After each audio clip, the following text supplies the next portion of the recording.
사랑하는 교우 여러분, 지난 한 주간도 주 안에서 다들 평안하셨습니까? 어느덧 5월의 첫 번째 주일이 되었군요.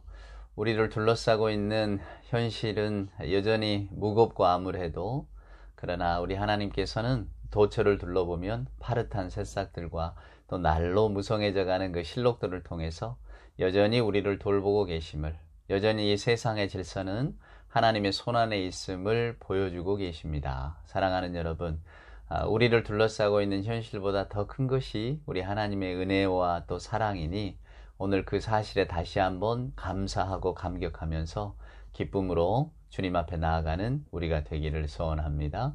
우리 다 같이 찬송가 621장 찬양하라 내 영혼아 함께 찬송하면서 5월의 첫 번째 주일 예배를 하나님 앞에 올리도록 하겠습니다. 찬양하라 내 영혼아 찬양하라 내 영혼아 온 마음과 정성 다하여 주 찬양하라 경배하라 내 영혼아 경배하라 내 영혼아 온 마음과 정성 다하여 주 경배하라.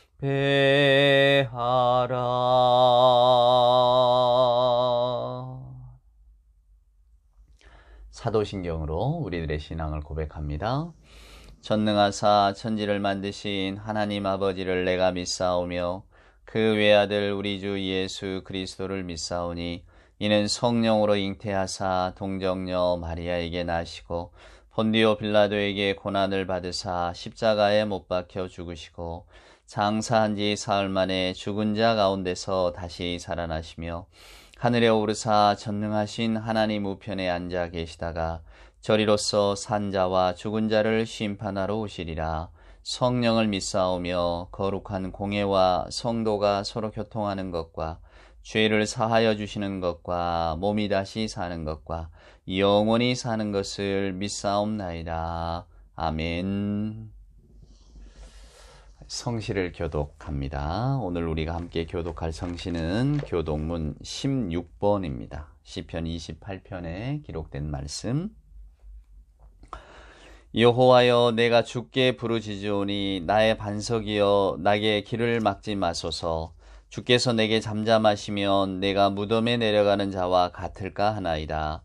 내가 주의 지성소를 향하여 나의 손을 들고 주께 부르짖을 때에 나의 간구하는 소리를 들으소서.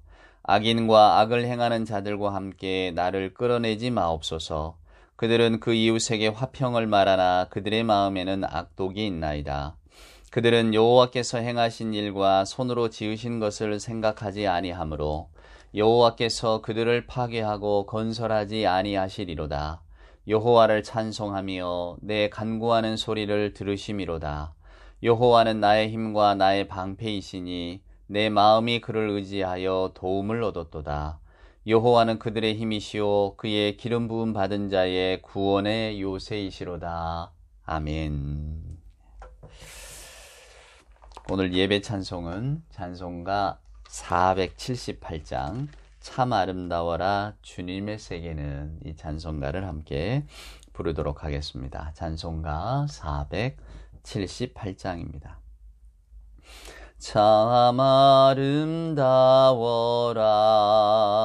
주님의 세계는 저 솔로몬의 옷보다 더 고운 백합화 주 찬송하는 듯 저 맑은 새소리 내 아버지의 지으신 그 솜씨 깊도다. 참 아름다워라 주님의 세계는 저 아침에와 저녁 놀 밤하늘 빛난 별 망망한 바다와 늘 푸른 봉우리 다 주 하나님 영광을 잘 드러내도다. 참 아름다워라 주님의 세계는 저 산에 부는 바람과 잔잔한 시냇물 그 소리 가운데 주 음성 들리니 주 하나님의 큰 뜻을 알 듯하도다.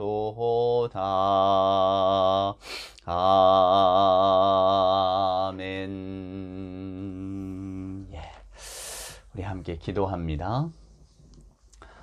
사랑과 은총으로 함께 하시는 아버지 하나님 감사합니다. 저희들에게 5월이라고 하는 이 풍요롭고 아름다운 계절을 주시고 이 복된 계절 가운데 저희들 하나님의 사랑과 그 은혜를 다시 한번 알게 하시니 하나님 감사합니다. 오늘도 주님 앞에 나온 사랑하는 주의 자녀들 하나님 축복하여 주시옵소서. 기쁜 마음으로 주님 앞에 나왔사오매 복잡한 마음, 잔잔한 마음으로 가라앉혀 주시고 주님의 복을 기다리며 하나님이 베푸실 그 세상을 향한 사랑의 은총 하나님 기다리게 하시고 또한 그 기다림에 감사하는 저희들이 되게 하여 주시옵소서. 오늘 주의 성령께서 저희들 한 사람 한 사람 마음을 찾아와 주셔서 즐거움을 주시고 감사를 주시고 기쁨을 주시고 밝은 마음을 주시기를 간절히 소원합니다. 입을 열어 주님을 찬양하고 입을 열어 아름답고 복된 말을 하며 마음을 열어 주님의 사랑을 말하게 하시고 귀를 열어 하나님의 음성을 듣게 하시고 귀를 열어 자연의 소리도 듣게 하시고 또한 귀를 열어 이웃의 신음소리까지도 듣게 하시는 아버지 하나님, 그러한 하나님의 진정한 사랑의 사람으로 거듭날 수 있도록 이 시간 저희들과 함께하여 주시옵소서. 눈을 들어 산을 보니 하나님의 오묘한 지혜를 느끼고 눈을 던져 강과 바다를 바라볼 때 저희들의 마음이 넓어짐을 느끼게 하셔서 이 넓은 우주에서 넓은 우주의 마음을 가지고 오늘도 주 하나님을 모시고 살아가는 저희들이 되게 하여 주시옵소서. 세상의 여러 가지 일들과 우리 자신의 아집과 욕심에 가려져 하나님이 허락하시고 하나님이 주신 그 존귀한 자라고 하는 영광의 자리를 잊어버리고 살았던 저희들의 한 주간을 하나님 돌아보게 하시고 회개하는 마음으로 주님 앞에 나와서 주님이 우리에게 허락해 주신 그 많은 사명들을 생각게 하시며 오늘도 주님 안에서 마음이 한없이 넓어지고 풍요로워지는 그런 놀라운 시간 갖게 하여 주시옵소서.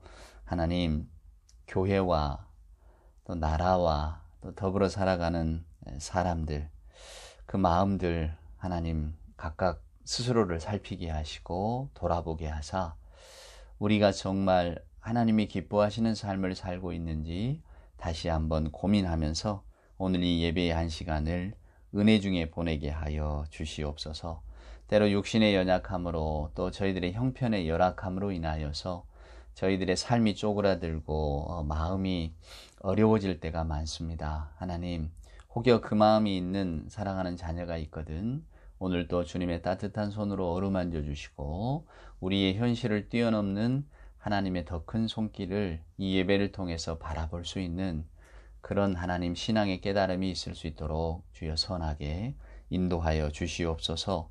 저희들의 눈물도 슬픔도 아시는 주님, 이 시간 주의 성령께서 늘 저희들을 새롭게 하여 주옵시고 세상의 작은 일에 애달아 하는 저희들의 마음 또한 아시오매 그 애달한 마음도 달래주시고 위로하여 주셔서 더 큰 하나님의 세상을 바라보는 우리가 되게 하여 주시옵소서. 새술은 새 부대에 담으라고 하신 주님의 말씀을 기억합니다. 오늘도 저희들 새 마음 주시고 새 생각을 주시고 새 영을 불어넣어 주셔서 하나님 안에서 자유한 우리 모두가 되게 하여 주옵소서. 예수님의 귀하신 이름으로 기도드리옵나이다. 아멘. 예, 오늘 우리가 함께 묵상할 말씀은 시편 8편에 있는 말씀을 함께 보도록 하겠습니다. 여호와 우리 주여, 주의 이름이 온 땅에 어찌 그리 아름다운지요. 주의 영광이 하늘을 덮었나이다. 주의 대적으로 말미암아 어린아이들과 젖먹이들의 입으로 권능을 세우시며 이는 원수들과 보복자들을 잠잠하게 하려 하심이니이다. 주의 손가락으로 만드신 주의 하늘과 주께서 베풀어 두신 달과 별들을 내가 보오니 사람이 무엇이기에 주께서 그를 생각하시며 인자가 무엇이기에 주께서 그를 돌보시나이까. 그를 하나님보다 조금 못하게 하시고 영화와 존귀로 관을 씌우셨나이다. 주의 손으로 만드신 것을 다스리게 하시고 만물을 그의 발 아래 두셨으니 곧 모든 소와 양과 들짐승이며 공중의 새와 바다의 물고기와 바닷길에 다니는 것이니이다. 여호와 우리 주여, 주의 이름이 온 땅에 어찌 그리 아름다운지요. 아멘. 예. 그동안 여러분과 주일에 그 창세기 말씀을 계속 살펴왔잖아요. 창세기 말씀이 끝나고 어떤 말씀으로 또 여러분과 함께 주일에 만날까 하다가 시편의 이야기를 좀 나눠야 되겠다 생각이 들었습니다. 그래서 시편의 이야기 여러 편이 있습니다만은 제가 기존에 올려놓은 그 동영상 가운데 시편이 몇 편이 있거든요. 계속 오늘은 이제 8편에서부터 한번 쭉 이어나가 보도록 하겠습니다. 그 누구에게나 다 추억이 있잖아요. 저는 그 1998년에 경상북도 영천에 있었던 육군제 3사관 학교에서 군종 목사 훈련을 받았습니다. 예. 군 훈련 받아본 분들은 누구나 다 그런 추억도 갖고 계시겠지만 저희들은 이제 일반 사병은 아니잖아요. 그래도 사병들의 생활을 조금 알아야 된다. 그래서 그 사병들이 훈련받는 것, 그러니까 군에 지금 20살 청년들이 가는, 그래서 훈련소에서 받는 그 훈련들을 일종의 맛보기식으로 다 한 번씩은 경험을 해봅니다. 그때 제가 인상적인 그 장면이 하나 있어요. 그 야간 경계 훈련을 받을 때, 왜 야간에 경계를 서잖아요. 그럼 이렇게 한 곳을 이렇게 응시를 해야 되는데, 한 곳만 이렇게 오래 바라보고 있으면 뭔가 그 시야에 이상이 생긴다고 합니다. 그러니까 어떤 이상한 물건이 나타났단 말이에요. 이상한 물체가, 제가 이쪽을 보고 있는데 깜깜한 가운데 아무것도 없었는데 뭐가 나타났다 그러면 계속 그것을 뚫어지게 보면 안 된답니다. 우리 생각에는 뚫어지게 봐야 될 것 같은데 그게 아니고 잠깐 시선을 돌렸다가 다시 봐야 된대요. 그것을 주변시라고 합니다. 무슨 말이냐면 유심히 한 곳만 이렇게 바라보고 있으면 마음의 불안감이 커지는 거예요. 그리고 없던 물질도 생겨나게 되고, 그러니까 대상은 가만히 있는데 움직이는 것처럼 보이거나, 그러니까 만약에 어두운 가운데 어떤 나무가 있었다고 하면 그 나무를 오래 바라보고 있으면 나무가 막 움직이는 것 같이 느껴진다 그 말입니다. 그럴 때는 시선을 잠깐 다른 쪽으로 이렇게 돌렸다가 보면 다시 뚜렷하게 보인다는 거죠.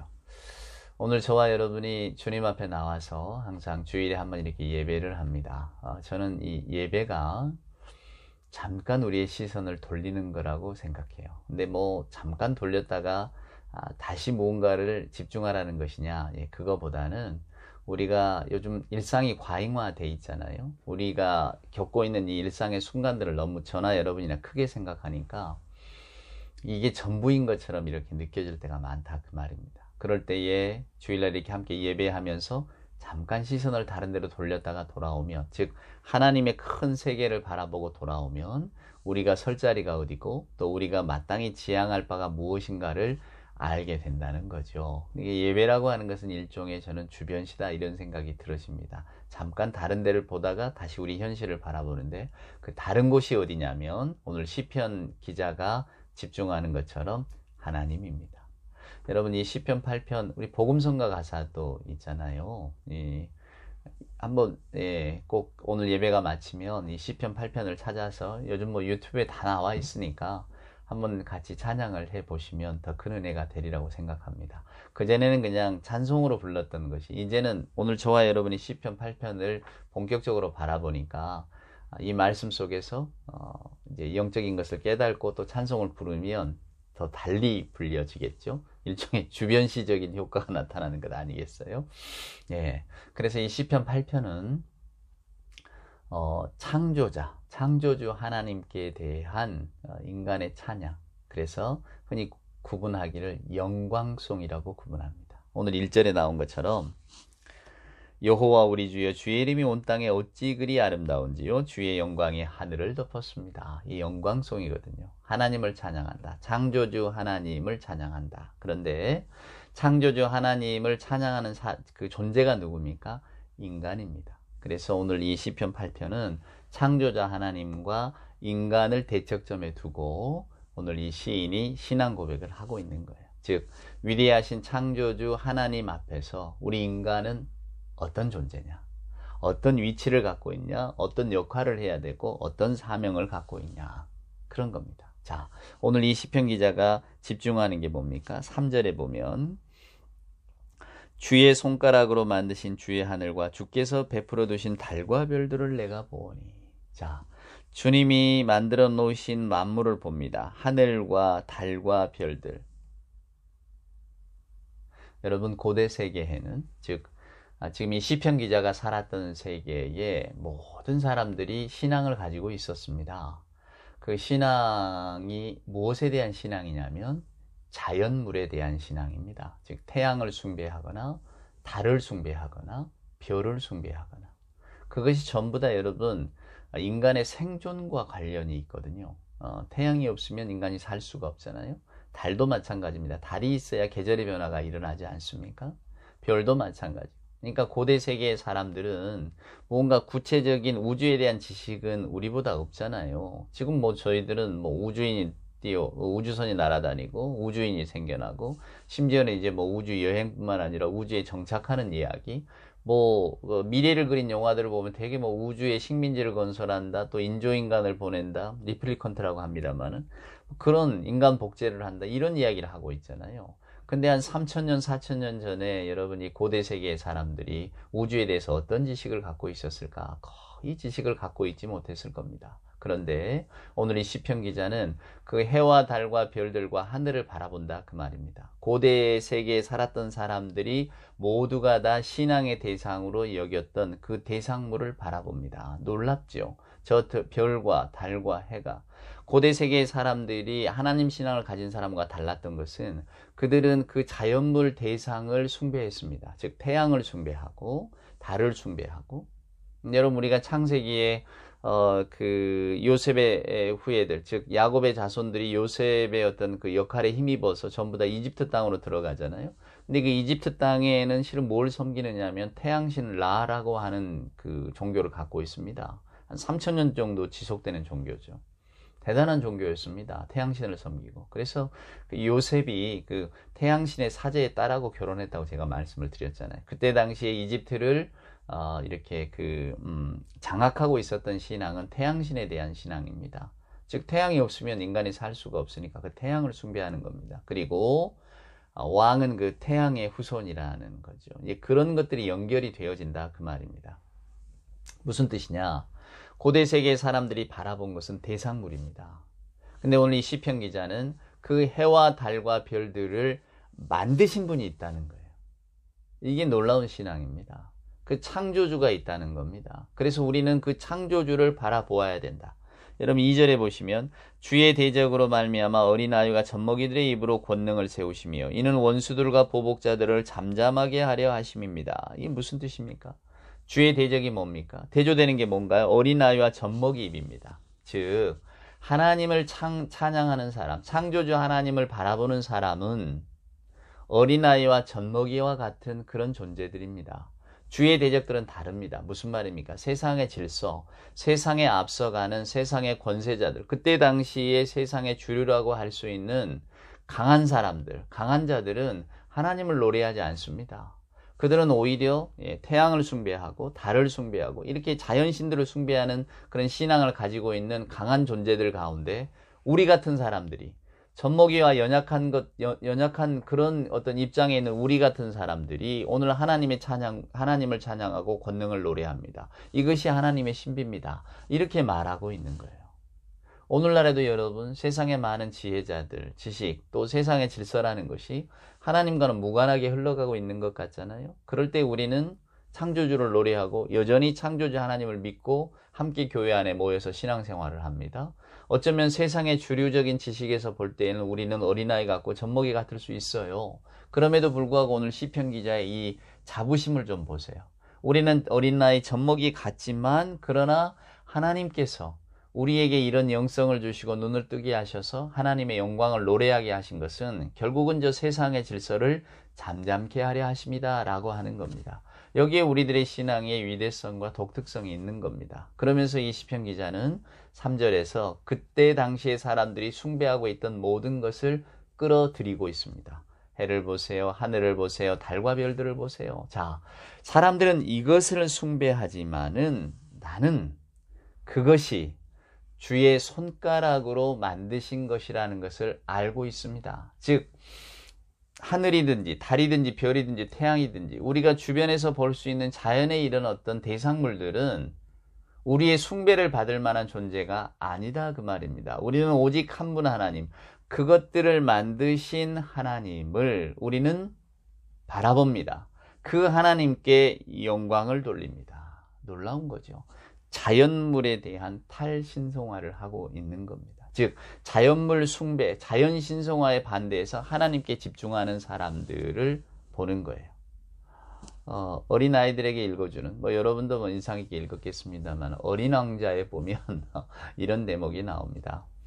예, 사막에서 목이 말라요. 네, 사막에서 목이 말라서 물을 찾아야 됩니다.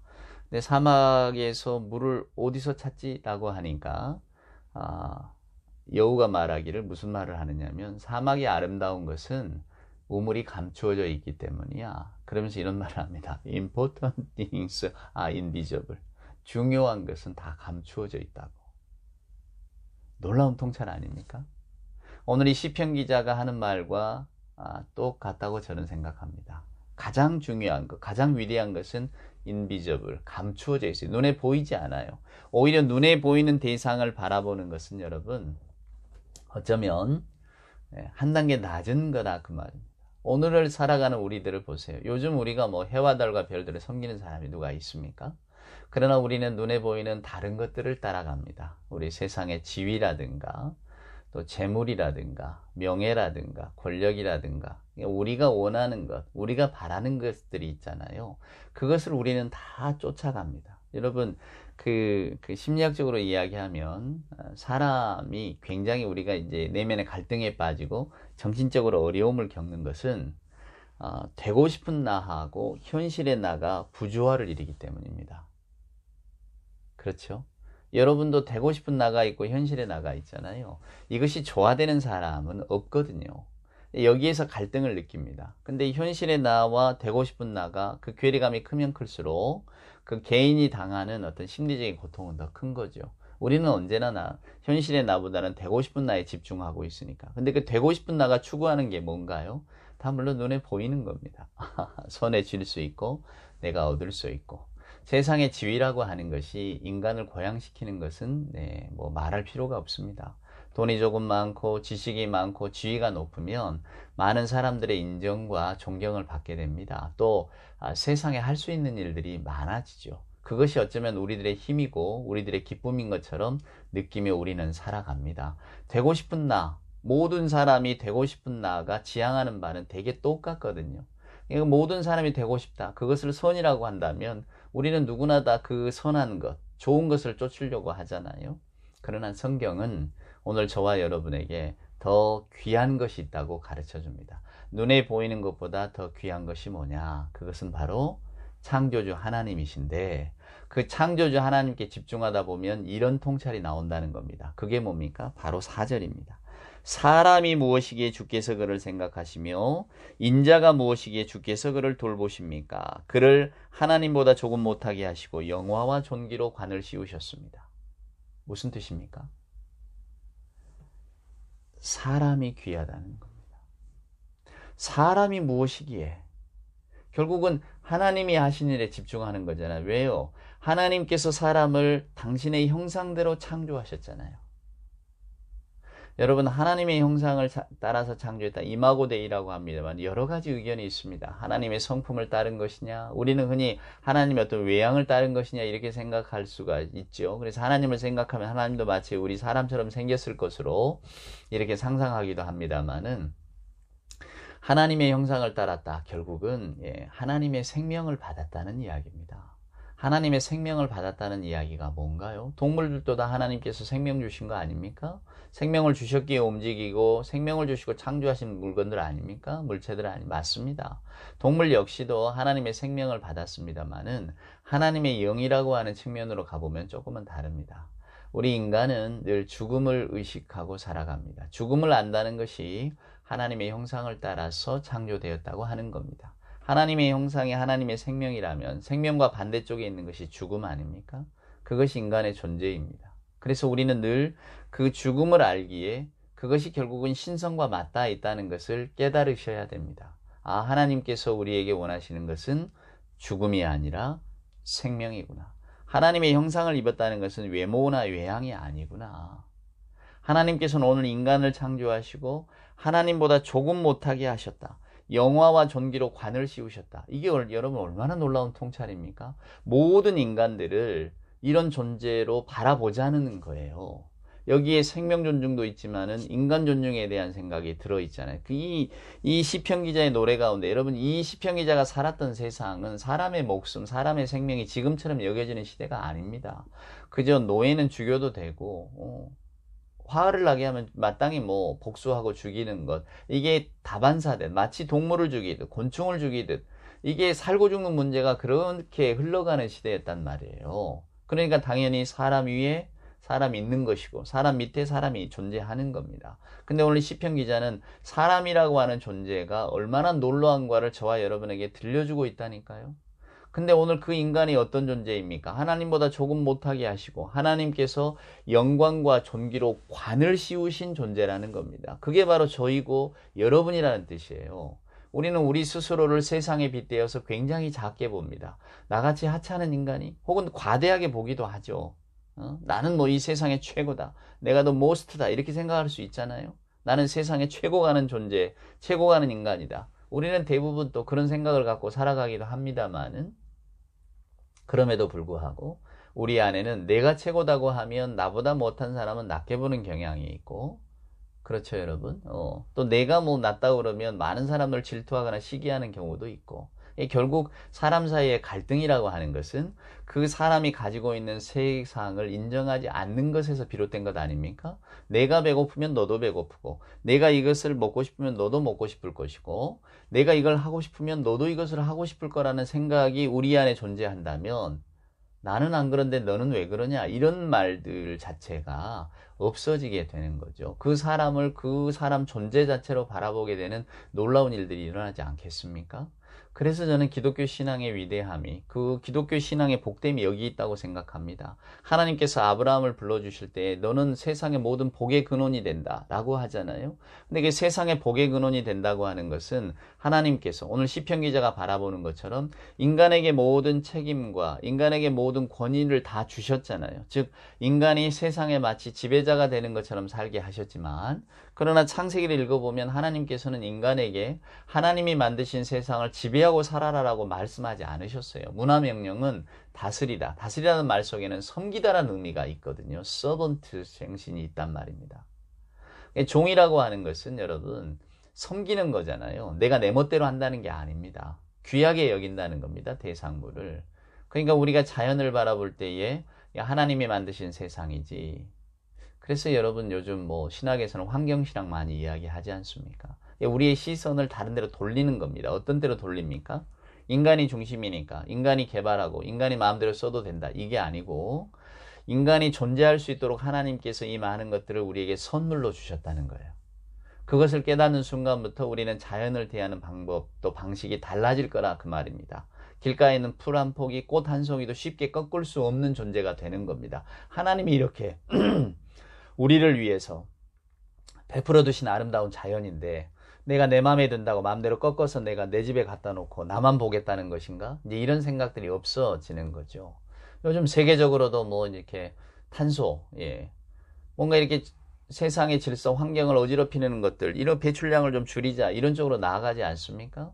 마땅히 인간이 살아가야 될 바를 이렇게 선택하고 이제 또 거기에 대한 깨달음이 있으니까 나아가는 건데, 저희들이 환경신학적인 측면에서 보면 맞습니다. 하나님이 우리에게 허락해 주신 이 지구라고 하는 환경과 이 자연을 우리가 마음대로 인간이 탐욕에 따라서 내가 좀 더 편리하자고 마음대로 쓸 수 있겠는가 라고 하는 면에서 우리는 이 창조신학으로 돌아오면 모든 것들을 전혀 다른 눈으로 바라보게 됩니다. 그러나 여러분, 자연보다 더 귀한 것이 사람입니다. 우리는 먼저는 이 사람에 대한 존귀와 영광, 하나님께서 사람을 그토록 위대하게 하셨다는 사실 속에 저와 여러분의 마음이 머물러야 됩니다.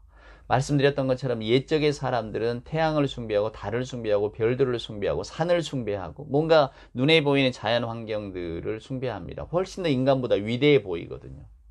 그러나 오늘 이 창세기, 이 시편 기자는 그렇게 말하지 않아요. 저 모든 것들보다도 더 존귀한 것이 인간이다. 왜? 하나님께서 그렇게 만드셨기 때문이다. 그 말입니다. 그러니까 자연의 아름다움을 칭송할 게 아니라 오늘 시편 기자는 그것을 만드신 하나님을 칭송하고 하나님께 영광을 돌리되, 그러나 그 하나님께서 가장 존귀하게 여기신 존재가 누구냐? 그게 결국은 인간론으로 내려오는 거죠. 하나님 안에서 인간의 위치와 하나님 안에서 인간이 받은 선물에 대한 이야기를 하고 싶은 겁니다. 우리는 모두가 다 존귀한 사람이다. 그 말입니다. 시인은 밤하늘의 별들을 보고 찬양하지만 그러나 무엇보다도 오늘 인간을 보면서 놀라운 거예요. 놀라는 겁니다. 웅장한 자연의 질서에 비하면 우리 인간 보잘것없잖아요, 여러분. 아무것도 아닌 것 같고 아무것도 이기에는 너무 그런 존재들이 많잖아요. 도처를 둘러봐도 다 인간이잖아요. 각양각색의. 우리가 마음에 드는 사람, 마음에 들지 않는 사람. 우리가 선하게 보는 사람, 그렇게 보지 않는 사람. 그럼에도 불구하고 오늘 시편 기자는 그 인간을 만드신 하나님, 하나님께서 그 인간에게 무엇을 주셨는가 라고 하는 것에 집중하자는 겁니다.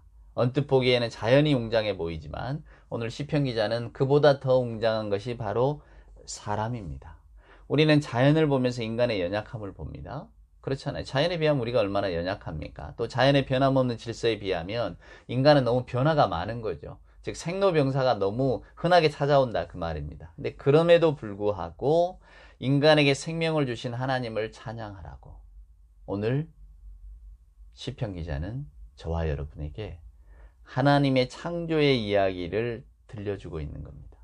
그럴 때 오늘 우리가 이 시편을 보면서 우리는 무엇을 바라보게 됩니까? 결국은 창조주 하나님께 영광을 돌리는 것은 결국 하나님께서 귀하다고 인정해 주신 인간에게 영광을 돌리는 것과 똑같다 그 말입니다. 영광을 돌린다고 하니까 축혀 세운다, 우러러본다 이렇게 바라보지는 마십시오. 그저 존귀한 마음으로 보자는 겁니다. 나 아닌 타인을 귀한 눈으로. 왜? 하나님께서 저에게 하나님보다 조금 못하게 하시고 존귀와 영광을 주신 존재로 바라볼 수 있게 되라는 거죠. 얼마나 여러분 놀라운 통찰입니까? 그 앤서니 플루라고 하는 영국의 유명한 철학자가 있습니다. 이분이 원래 목사 가정에서 태어났는데요. 리처드 도킨스 만들어진 신 여러분 아시잖아요. 그런 책 대표적인 무신론자 중에 하나였어요. 근데 그가 80세 넘어서 신은 있다라고 하는 책을 내서 굉장한 센세이션을 불러일으켰습니다. 다 충격이었죠. 그러니까 우리가 하나님 신앙을 갖고 있는 우리가 볼 때에도 우리가 보기에는 야, 저 반항아가 이제 하나님께로 돌아왔다 이렇게 보는 거고, 또 무신론적 입장에서 보면 저 사람 왜 잘 나가다가 삐딱선을 탔나 이러는 거죠. 근데 그가 하는 이야기가 그렇습니다. 그냥 자기는 내 객관적인 느낌, 내 주관적인 느낌을 갖고 말하지는 않겠다. 그러나 내가 인간의 DNA를 바라보거나 아니면 자연의 이런 법칙들을 보면 이건 하나님이 아니고는 이런 것들이 그저 우연하게 생겨났다고 볼 수가 없다. 오히려 창조주가 계시다고 하는 것을 인정하는 편이 훨씬 수월하다. 뭐 이런 자기 고백을 하고 있거든요. 그러니까 하나님이 만드신 해와 달과 별들을 보다가 그래 이것은 창조주가 있어야 돼. 인간의 DNA를 보면서 그래 이건 창조주가 있어야 돼. 이렇게 느꼈다는 거죠. 저는 그런 생각을 합니다. 우리는 제가 방금 예를 든 앤서니 플루 같은 어떤 철학자도 아니고 또 깊이 있는 어떤 학문적인 지식을 갖고 있는 사람도 아니지만 감사하게도 주의 성령께서 우리 주변을 둘러싸고 있는 이 아름다운 자연 환경들을 보면서 또 우리 스스로를 바라보면서 창조주가 계시다는 것을 인정하고 알게 해 주셨잖아요. 그래서 우리가 지금 이 자리에 있는 것 아닙니까? 우리는 오늘 이 시편 기자의 말처럼 주의 손가락으로 만드신 저 하늘과 달과 별들이라는 것을 인정하는 사람들이잖아요. 이것이 저는 하나님이 우리에게 주시는 가장 큰 축복이라고 생각합니다. 오늘 시편 8편이 저와 여러분에게 던져주는 의미가 뭐냐, 영적인 의미가 뭐냐, 저는 이렇게 생각합니다. 먼저는 오늘 시편 기자의 고백처럼 우리를, 인간이라고 하는 존재를 하나님께서는 우리가 도대체 무엇이 간데, 사람이 무엇이 간데 하나님보다 조금 못하게 하셨습니까? 그것은 하나님 말고는 이 세상에 가장 존귀한 자로 만들어 주셨습니까? 라고 하는 겁니다. 그러니까 인간이 인간에 대한 어떤 존중의 마음을 가질 수 있도록, 오늘 이 시편 기자의 영성은 그런 겁니다. 너와 나는 하나님께서 하나님보다 조금 못하게 창조하신 가장 위대한 피조물이라는 거예요. 그런 시선이 들어갈 때에 우리 스스로가 자고해질 수 있겠습니까? 아니면 누가 누구를 멸시하거나 불편하게 생각할 수 있겠습니까? 제가 요즘 계속 그 로마서 이야기를 주중에는 들려드리고 있잖아요. 근데 사도 바울이 그 로마서 가운데 가장 고통스러웠던 장면이 그겁니다. 왜 우리 유대인들이 예수를 그리스도라고 말하는 데 있어서 반대의 마음을 품을까? 왜 예수를 멸시할까? 그것은 예수 복음이라고 하는 것이 유대인의 특권을 깨부시는 거였거든요. 바울 역시도 극단적인 그 유대주의자였잖아요. 우리만이 하나님의 백성이고 우리만이 하나님의 사랑을 받을 만한 가치가 있다고 생각했는데, 그래서 유대인 말고는 다른 민족들은 그저 지옥의 불쏘시개나 하려고 하나님이 만들어 놓으신 우리 유대인들의 위대성을 더 돋보이게 하기 위해서 만들어 놓은 격가지라고 생각을 했었는데, 예수 복음 안에서 이 문턱이 무너져 버리니까, 벽이 허물어져 버리고 모두가 다 하나님 안에서 한 하나님의 자녀요, 한 모두에게 구원의 은총이 베풀어진다고 하니까 이걸 받아들이기가 어려운 겁니다. 우리만이 유일하고 독특한 존재가 돼야 되는데 저 사람까지도 받아들여야 된다고 하니 이게 얼마나 여러분 불편한 일이냐, 그 말입니다. 유대인들은 할례도 있죠, 독특한 음식 예절도 있죠. 이런 것들을 가지고 자꾸 구별을 시켜 왔었는데, 그래서 우리만이 하나님의 거룩하신 백성이라고 생각을 했었는데, 예수 그리스도의 십자가 복음은 이것을 깨부시니까, 이 벽을 그냥 한순간에 타 넘어버리니까 하나님의 구원의 은총이 얼마나 넓게 퍼져 있는가를, 전 세계 모든 인간을 향하여 펴져 있다는 것을 선포하는 순간부터 불편해지기 시작하는 거죠. 인간에 대한 존중, 인간에 대한 예의, 타인에 대한 사랑이 그리스도의 십자가를 통해서 드러나는 것 아닙니까? 하나님의 사랑은 안 미치는 데가 없다고. 오늘 저와 여러분도 우리가 살아가는 인간의 세상과 질서를 보면 이러한 인종 간의 차별, 혐오, 또 뭐 멀리 가실 것도 없습니다. 뭐 미국의 흑백 갈등이 뭐 심한에 어쩌네 가실 것도 없고요. 먼저 우리를 돌아보시면 됩니다. 우리 안에 우리 스스로가 가지고 있는 인간에 대한 생각들을 한 번 더 고쳐 나가셔야 될 필요가 있는 거예요. 우리는 부지불식간에 불편한 사람, 또 내가 인정하지 못하는 사람, 심지어는 멸시하는 사람 뭐 생겨나잖아요. 물론 우리가 대부분 이런 생각을 갖게 되는 것은 그 사람이 행한 행동이라든가 이런 것들에 기반을 두고 하는 거지만은, 오늘 성경의 기본적인 진리로 돌아오면 저와 여러분이 멸시하거나 무시하거나 인간이 아니라고 치부할 존재는 하나도 없다는 것을 느끼게 됩니다.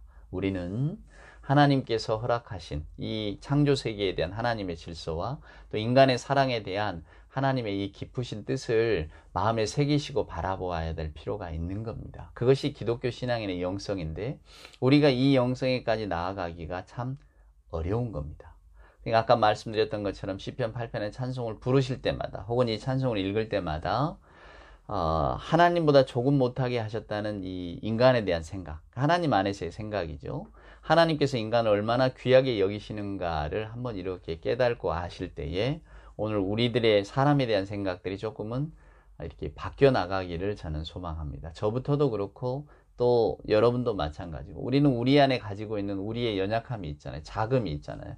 나와 다른 것은 받아들이지 못하고, 나와 다른 것은 그저 사람이 사람을 뭐 이렇게 평가하기는 그렇지만 우리는 무수히 많이 재단하고 살아가는 그런 속에서 과연 우리가 어떻게 하면 이 기독교 영성을 회복할 수 있을 것인가. 문득 그 정현종이라고 하는 시인의 시가 생각이 납니다. 그분의 그 시의 제목이 어떤 성서인데요. 시도 짧아요. 등에 지고 다니던 제 집을 벗어버린 달팽이가 오솔길을 가로질러 가고 있었습니다. 등에 지고 다니던 제 집을 벗어버린 달팽이가 오솔길을 가로질러 가고 있었습니다. 놀라운 순간입니다. 그래서 시인은 이걸 어떤 성서라고 제목을 붙였나 봐요. 달팽이에게는 그 집이 전부입니다. 이걸 벗어 던진다는 것은 상상할 수도 없는 거죠. 그러나 이 달팽이는 이것을 벗어버렸습니다. 그러니까 그 시인이 볼 때는 이건 대단한 거예요. 자기 집착, 자기 아집, 자기만의 세계, 자기 독선, 자기 욕망. 예. 이것이 바로 종교적인 회심이라고 이 시인은 말하고 싶었나 봐요.